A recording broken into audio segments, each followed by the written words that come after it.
Hey, what's up, YouTube family? I hope you guys are blessed. Today's Wednesday. You know what? I just want to decide to drop some content before the night is over.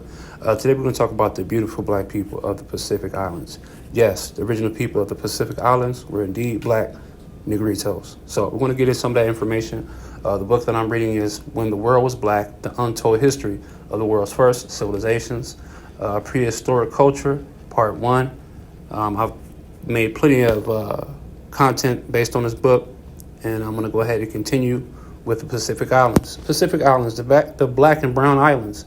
I have remarked that in the maritime world, the Pacific Islands, Sumatra and Java, are the only large islands where the Negritos have left no other traces than some doubtful mixed breeds. Armand de Quatrefagus,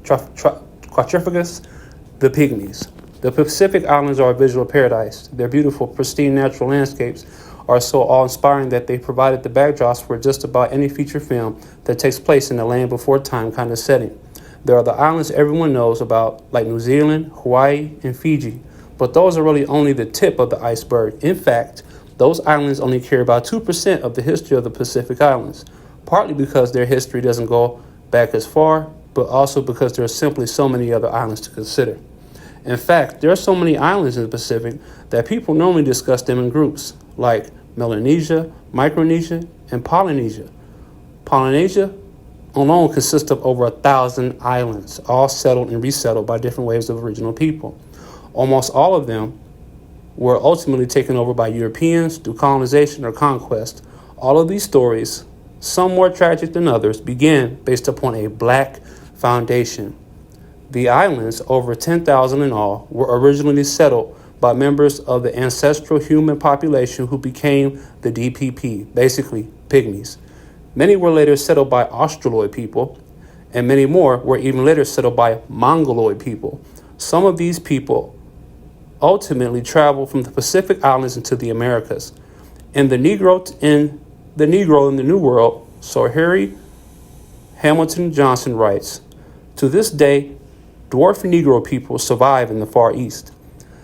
The Samang in the forest of the Malay Peninsula and the Aita in the Philippine Islands.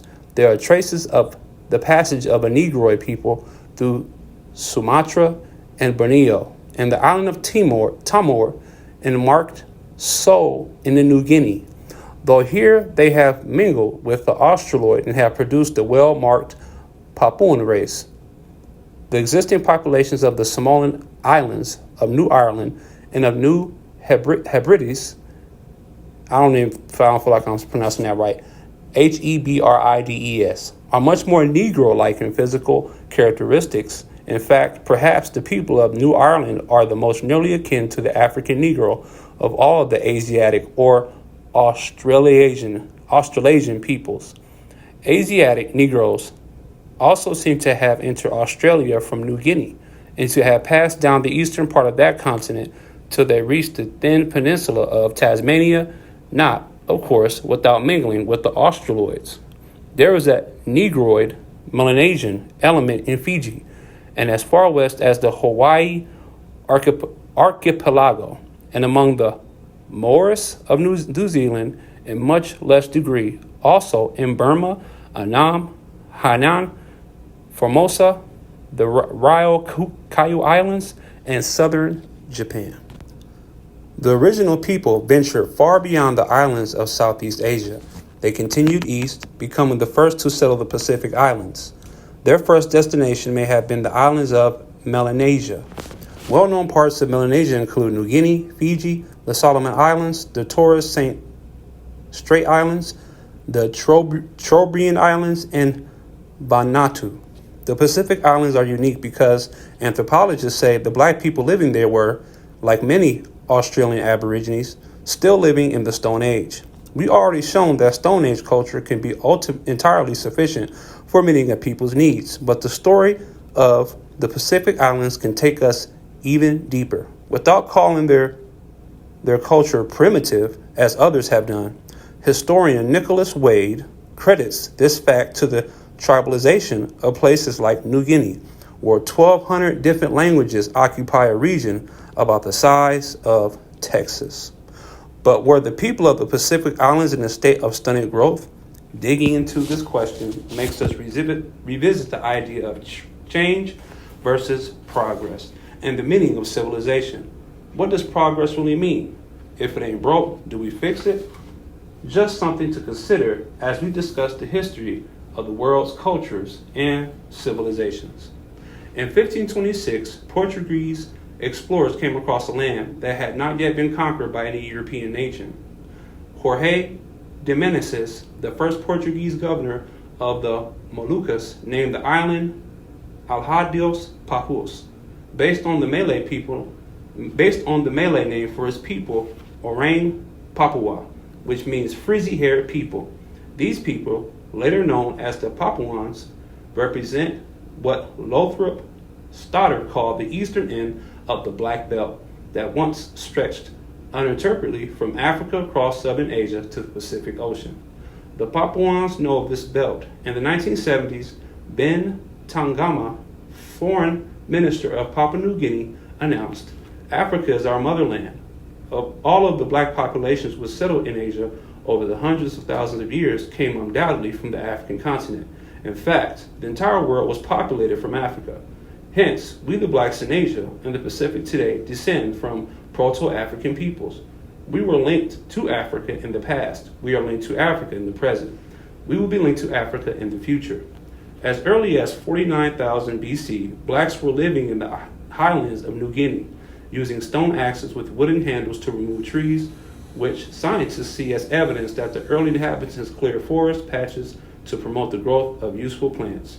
Anthropologist John Hawkes observed, the highland aspect is more interesting, suggesting a fairly quick adaptability of early humans to a novel ecology. People had found the local plant foods in a unique ecology. They were exploiting a range of altitudes in their foraging activities and possibly were altering their landscapes by forest cleaning. This is, as noted elsewhere in this book, an early example of our agriculture knowledge, before the widespread use of agriculture. But how do we know the DBP, the Pygmies, were here?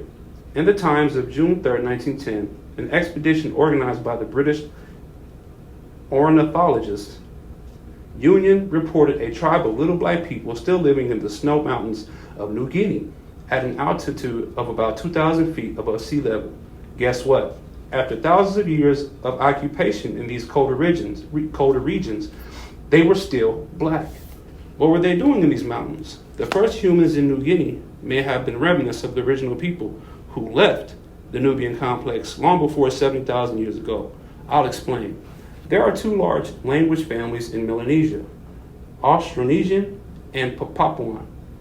Austronesian originated somewhere in southern China or Southeast Asia and began expanding into Melanesia, Polynesia within the last 4,000 years.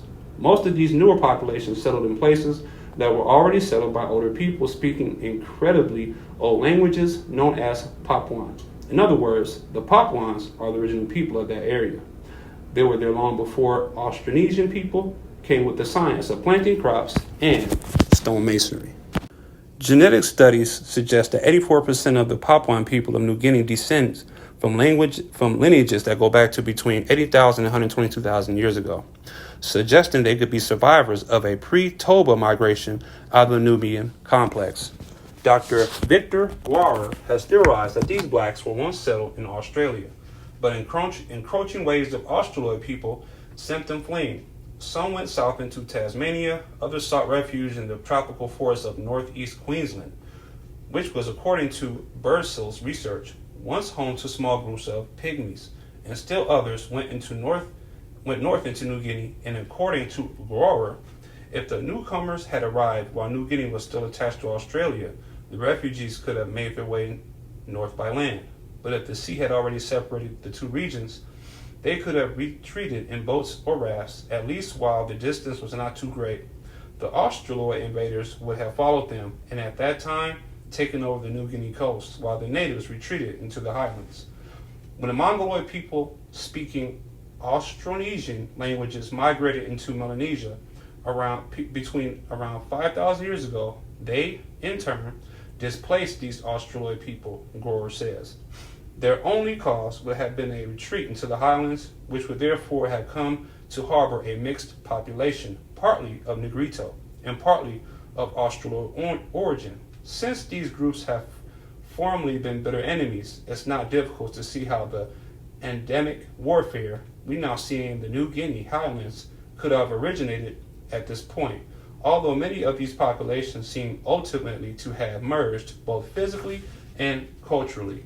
Sounds like a troubled past, yet within past 300 years, the black people of New Guinea have suffered more threats to their existence than in the preceding 50,000 years combined.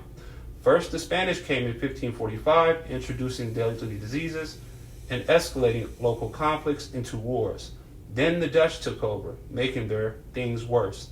In 1963, the United Nations passed control of half of the island to Indonesia, who had already been colonized and rewired. The eastern half of the island remained independent, known today as Papua New Guinea, while the western half became Irian Jaya, commonly known just as Papa. There, Indonesian rule has been as oppressive as those of their Dutch predecessors. This is why the Free Papua Movement, OPM, was formed. The Republic of Senegal promptly offered the Papuans an international base for a movement known as the Revolutionary Provisional Government of West Papua New Guinea. Today, many Papuans identify with the black nationalism and black liberation movements of the United States. Okay, we're going to go ahead and stop there. But I just wanted to go ahead and get started on this chapter of the Pacific Islands and how they have black, aka Negrito, roots. So I hope you guys have a great Wednesday night. Tomorrow's Thursday. Hope you guys have a great day tomorrow. I just wanted to go ahead and bring you guys some content before the night was over. So hopefully you guys like this stuff. Please like, share, and subscribe, guys. You know, I think YouTube's messing with my algorithm, messing with my views, but it's all good. I ain't gonna stop bringing this information. As long as you like it, I love it. So it's your favorite black guy from Nebraska. Yes, there's black people in Nebraska. I'll see you in the next one. Peace.